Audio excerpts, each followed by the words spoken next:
Hey, Scott Horton here to tell you about this great new book by Michael Swanson, The War State. In The War State, Swanson examines how Presidents Truman, Eisenhower, and Kennedy both expanded and fought to limit the rise of the new national security state after World War II. If this nation is ever to live up to its creed of liberty and prosperity for everyone, we are going to have to abolish the empire.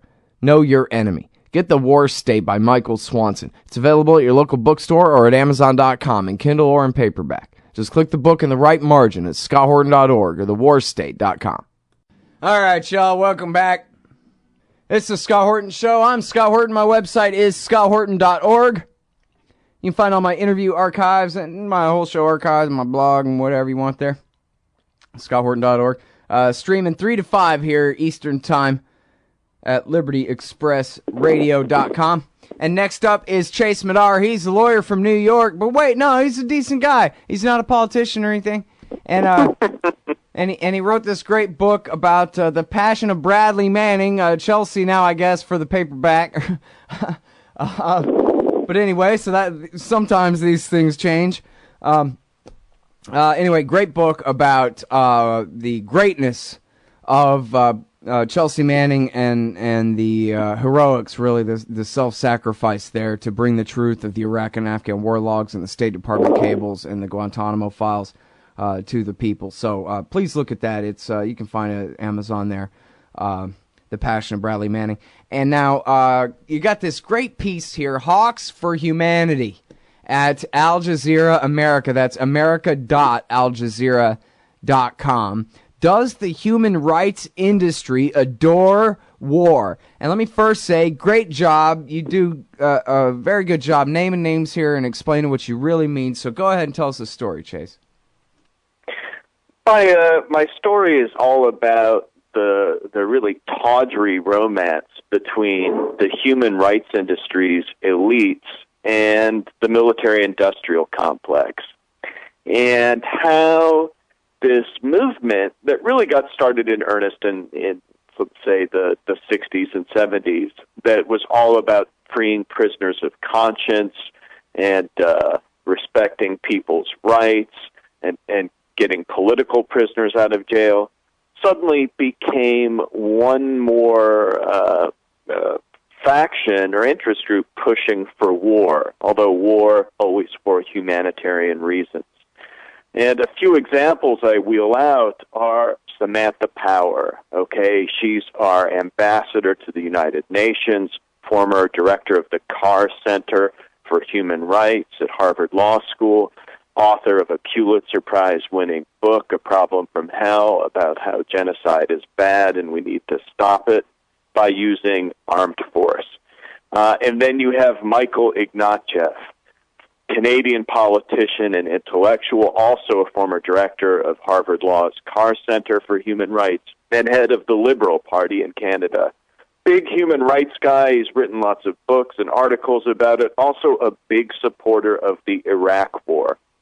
He was one of these liberal hawks who thought that invading Iraq would be just wonderful for human rights. And of course, we know that this turned out to be tragically untrue. And then you have people like Harold Koh, recently the top lawyer in the State Department, formerly dean of Yale Law School, built a career on scholarship about human rights law, and he's the guy who wrote the legal justification for Obama's drone strikes, also a big supporter of the Libya war. And he's someone who is, plainly up for war if it's somehow humanitarian. Mm-hmm. Well, and of course, there's only one alternative, and that is the callous, amoral, realpolitik of Henry Kissinger that says, well, kill them all if we can make an extra $50.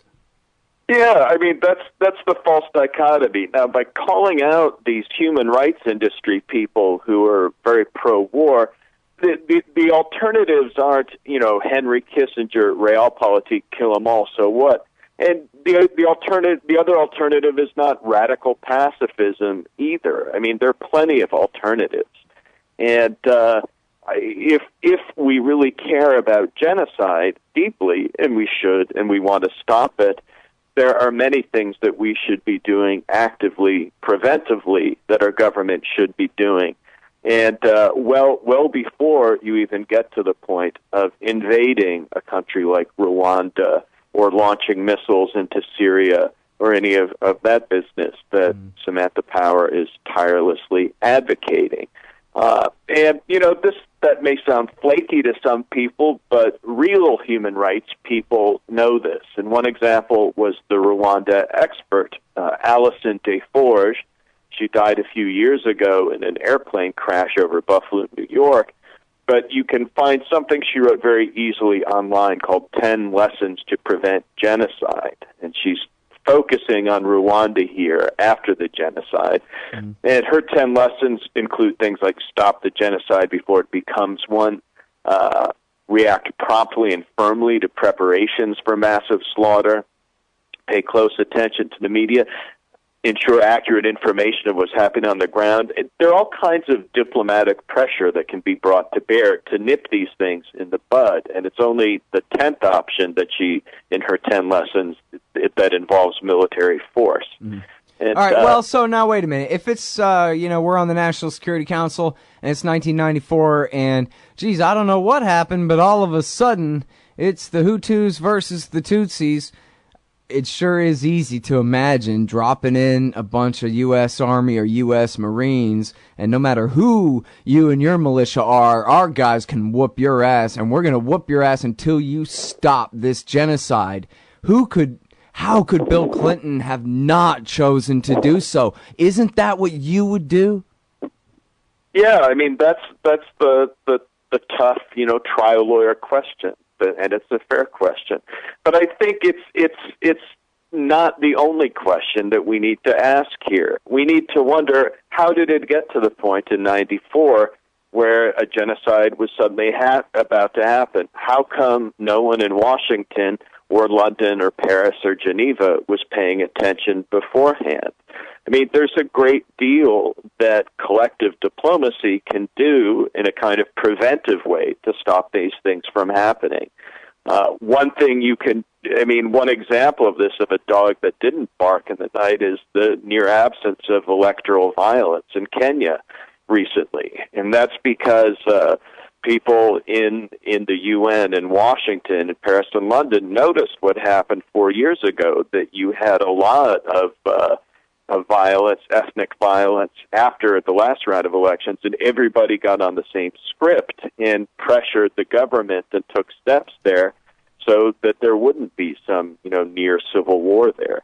And that should have been done all along in Rwanda and other places. But instead of acting preventively and using foresight and forethought, there's this crisis mentality that's purely reactive. It gets wrapped up in partisan politics. It gets wrapped up into some nonprofit groups that are pretty dodgy and don't have any sense of human rights law or the local politics or likely consequences of their actions. Stir in a little bit of George Clooney or other Hollywood stars, and you get a recipe for creating bigger problems. Right. Yeah, I mean, that's the thing is, ever since Rwanda, everything is Rwanda, right? Like it's Hitler or something. Yeah. And that's what they pushed that story about Darfur in Western Sudan for so long, that there had to be intervention there. But, I actually know a guy who was a pilot for these NGOs doing relief missions all over the world, Afghanistan, Iraq, and all over Africa and all kinds of things. And the way he explained that was, it's not ethnic at all, man. Everybody there is black and Arab, and they all are Sunni, and they all are the same. They all speak the same language with maybe slight variation of dialect. And the real battle going on is between the nomads and the farmers. And, if you want to, and there are allied groups and whatever, and the government is on the side of the nomads against the farmers and whatever. But still, the point being that, you let George Clooney sell you a Tutsi Hutu thing where it's all cut and dry, you're going to find yourself in a terrible disaster. And that was one that George Bush, for whatever reason, decided not to take. I guess they were more interested in running off with the South than the West of Sudan, but thank goodness. Yeah. And, here's the thing. When people speculate about Rwanda, how sending in paratroopers would have stopped everything, first of all, that's speculation. We don't know that would have stopped the slaughter. We really don't. And if we're going to speculate about what military violence could have achieved, I think we have a duty to also speculate about what non-military measures could have achieved. And as our point of entry here, not take 1994 when the crisis is about to happen, but think about what could have been done in 1992, in 1991, and in the 80s to prevent this from happening. Yeah, as the Belgians were withdrawing, they should have really tried to negotiate a deal instead of just leaving and letting the majority get their revenge on the minority that they had propped up in power all along. Yeah, exactly. I mean they could have done something. Deal. They just up and left them high and dry. They're sock puppets. They're Quislings. They just left high and dry. Yeah, exactly. So yeah, it certainly could have been prevented in the first place. The answer here. And so I mean, there you have it. I think the human rights industry has gotten far too close to Washington in advocating for war. And seeing that as the main solution. Right. I'm sorry. I gotta stop you here. I'm terrible at watching the clock, Chase. Forgive me. Everybody, it's Chase Madar. He wrote this great book, The Passion of Bradley Manning. I really do hope you'll read it. We'll be right back to talk more about the do-gooder warmongers in the Democratic Party in the White House after this.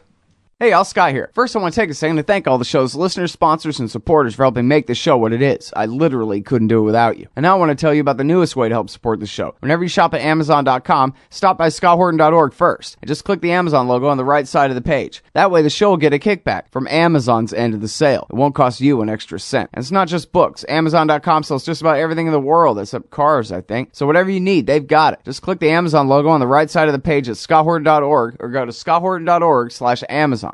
All right, you guys. Yeah, sorry for the sloppy production values here. I'm trying, I don't know. Luckily, I have exquisite taste in guests. And so that helps make up for my flaws and errors here on the show. It's the Scott Horton Show. I'm talking with Chase Madar. He's a lawyer, and he's the author of The Passion of Bradley Manning.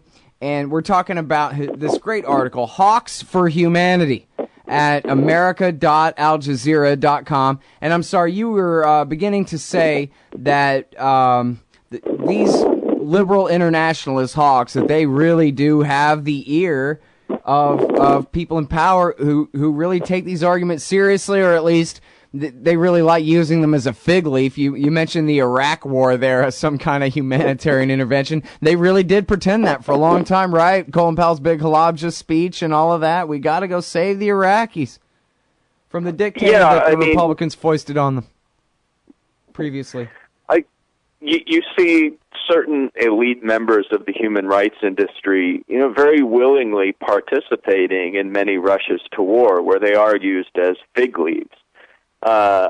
Whether it's justifications for launching missiles into Syria to make that situation better, or the NATO campaign on Libya, or, even the Iraq war, or propping up the Afghan campaign and its escalation under Obama, or going farther back, the Somalia campaign in 1992, 93, and then the bombing of Belgrade for human rights, of course, back in 1999. Mm-hmm. And many of these, liberal internationalist types, multilateralist types in the human rights industry, they think they're the ones who are influencing Washington for the better. But what's really happening is that the human rights industry, or certain parts of it, are just become appendages of imperial Washington. A high-minded appendage that can make nice speeches about human rights and, moral values, but really just ends up being another, prop for a militarized foreign policy. Right. Well, and it seems like that's the story of any time Mr. Smith goes to Washington, is he ends up becoming one of them. That's what it means to go down into the abyss. It becomes you too, and all of that, right? Yeah. And it seems like they don't even really try. I mean, the same thing with Cato, among libertarians. They're not really warmongers, but, during the worst time after September 11th for the first couple of years there, boy, they sure were kind of quiet about that stuff, whereas before they'd been so good. And really, most of their people are good on it, But as an organization, though, not so much. But that's not as bad as the liberals who really... because after all, without O'Hanlon and Pollock and the Democrats leading the center left part of the consensus, the Iraq War couldn't have happened. It was really a White House led thing as it was, and there was a lot of skeptical people even among the powerful in America who had to be overcome. And the Michael O'Hanlons of the world were like the saving grace for Bush and Cheney. It was led by the neocons, but there were plenty of willing accomplices coming up with all kinds of moralistic reasons, human rights reasons for invading Iraq, from Christopher Hitchens to Michael Ignatieff to George Packer and David Remnick at the New Yorker. And it just turned out to be a huge catastrophe, a catastrophe that continues to this day. But one of the reasons why the human rights crowd thinks that wars can be really great and really successful is this absurd faith in the power of law to regulate military violence. The idea that if you just have enough lawyers involved, then strikes will be really surgical and precise. That if you just have enough specialists in international humanitarian law, as it's euphemistically called, involved, then it'll be really therapeutic and humanitarian the way you bomb. And this is very rarely the case. I'm not going to say categorically that it never works out, but most of the time you just get a bigger disaster, whether in Somalia in the early 90s or bombing Belgrade over Kosovo that resulted in intensified ethnic violence and the ethnic cleansing of about 200,000 Serbs and Roma people from Kosovo province. Which hardly anyone ever mentions. That's a really big deal, that consequence of the 99 war, that no one ever brings that up. Yeah, no one ever brings up. It's something that's so forgotten, but if you say to somebody who doesn't know about this stuff, hey, would you see this as a success if 200,000 people were the victims of ethnic cleansing? And you'd say, well, no, that's clearly a failure, but that was exactly the consequence of the Kosovo campaign. Mm-hmm. So, well, now let me ask you about the. I'm sorry, you're still in the middle of a point there. I'm sorry. Go ahead. Yeah, I just want to finish this. But this idea that military violence can be easily regulated, it just doesn't, bear truth. You're kind of a libertarian or a total libertarian, so you're familiar with this whole idea of market capture and regulatory capture. That it's the big, business interests that end up, taking control of the regulatory process. Well, that's pretty much true with military violence as well.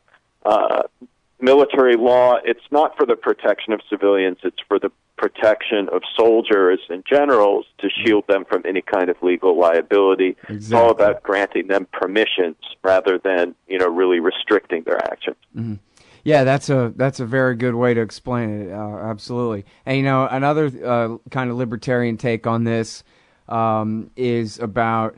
I'm not exactly sure how it got the name public choice theory, but it's the individual selfish a-hole theory, if you ask me, and that is that there really is no national interest, just individual interests. And so, and I think Michael Hastings' work on the Libya War in Rolling Stone it's my favorite example of this, for now anyway, is that Samantha Power, due to her supporting Obama and opposing Hillary Clinton in the campaign, had been relegated to the Deputy Assistant Secretary of Nothing on the National Security Council, doing, quote, do-gooder, rinky-dink stuff, like teaching the Iraqis about democracy and stupid crap like that. And she wanted some attention. She wanted a promotion. And she wanted the president to pay attention to her. And when the Arab Spring broke out and the protests in Tripoli broke out, she decided this was her chance to finally be somebody like she always wanted and whatever the crap. Yeah. And that's how we got stuck with that war in Libya.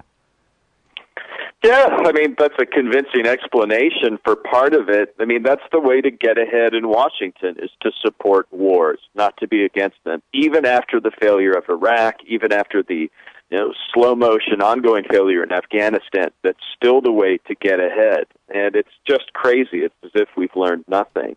But I want to talk a little bit about what, the human rights industry should be doing. Because I don't think the human rights business and their organizations are all bad. In fact, I've gotten nice emails since this piece came out yesterday from people working at places like Human Rights Watch and the Center for Constitutional Rights saying, I agree strongly with what you said. Thanks for saying it, and so do a lot of my colleagues. Right. Well, they do great journalism. I mean, where would we be without these guys?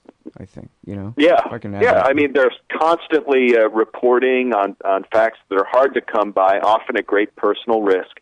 And I don't want to, dump on these groups entirely, but I think they really do need to stay out of the business of supporting wars or not, and just leave that to other people. They can document the abuses. They should do that. They do a great job of that. But they should stay out of statecraft. And because when they do get involved, they just get sucked into the gravitational field of Washington, D.C., of Imperial Washington. Yeah, I had Amnesty International on this show supporting the war in Libya. Yeah, oh dear.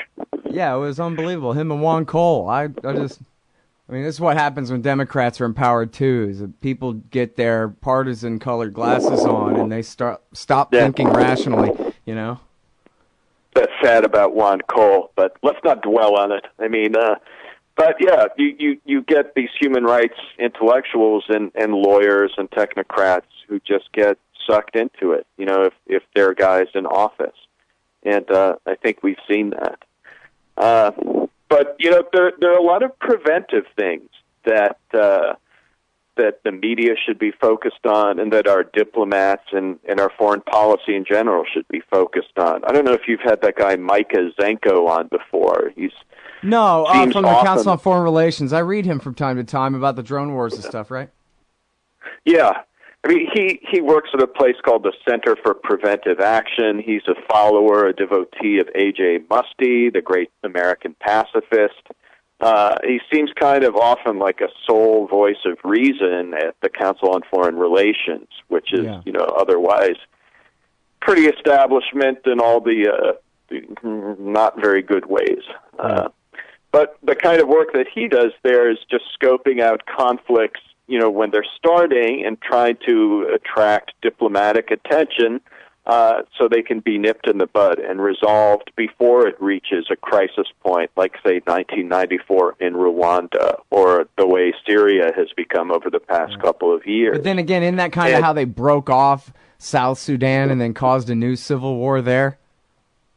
Well, I don't want to say that breaking off South Sudan was a total failure yet. I think it's too soon to tell. I mean, it's it would have been better if it had been left up to them, I would say. But I see what you mean. Well, it's hard because when you intervene even diplomatically, you end up making promises, and then you got to live up to them. And But there are promises that involve military force, and promises that involve just making deals. And right. And just getting the South Sudanese to talk to Khartoum and resolve that situation without a massive civil war is a positive achievement. Right, absolutely. But you have South Sudan, you have leaders who have no experience governing, really, and I hope it's just a growing we do got to leave it there, Chase. It's Chase Madar, everybody. America.aljazeera.com. Hawks for Humanity. It'll be on antiwar.com tomorrow, I think. Thanks again. Hey y'all, Scott here. Anti-imperialism is at the center of libertarianism, as long as we keep it that way. So if you're part of a libertarian group, how about having me out to give a talk on the wars? I work cheap, and I'm good on everything. I've even been known to change a mind or two with some of these things. Check out some examples at scotthorton.org/speeches, and email scott@scotthorton.org for more information. By the way, this February 15th, the Future Freedom Foundation is having John Glazer and I give a talk at the International Students for Liberty Conference in Washington. Come on out and say hi. Man, you need some new stickers for the back of your truck. Scott Horton here for LibertyStickers.com. Aren't you sick and tired of everyone else being wrong about everything all the time? Well, now you can tell them all what's right with some stickers from LibertyStickers.com. At LibertyStickers.com, they're against everything, so you know they're good on your issue, too. Whether it's the wars, police, state, gun laws, the left and right, or the president, LibertyStickers.com has hundreds of choices so you can find just the right words to express your opposition and contempt for those who would violate your rights. That's LibertyStickers.com. Everyone else's stickers suck. What was the only interest group in D.C. pushing war with Syria last summer? AIPAC and the Israel lobby. What's the only interest group in D.C. pushing to sabotage the nuclear deal with Iran right now? AIPAC and the Israel lobby. Why doesn't the president force an end to the occupation of Palestine, a leading cause of terrorist attacks against the United States? AIPAC and the Israel lobby. But the Council for the National Interest is pushing back, putting America first and educating the people about what's really at stake in the Middle East. Help support their important work at councilforthenationalinterest.org. Hey, all, Scott Horton here for the bumpersticker.com. I created it but quickly sold to Rick so I could do this instead. In the decades since, he's made one hell of a great company. The bumpersticker.com makes digitally printed, photo quality, full color bumper stickers for your band or your business, as well as magnets, adhesive vinyl decals, and labels for products and industrial use and your political cause or campaign too. The bumpersticker.com also offers full custom graphic design for bringing your idea to reality. Let the bumpersticker.com help you get the word out. That's the bumpersticker.com at the bumpersticker.com. And tell them you heard it here.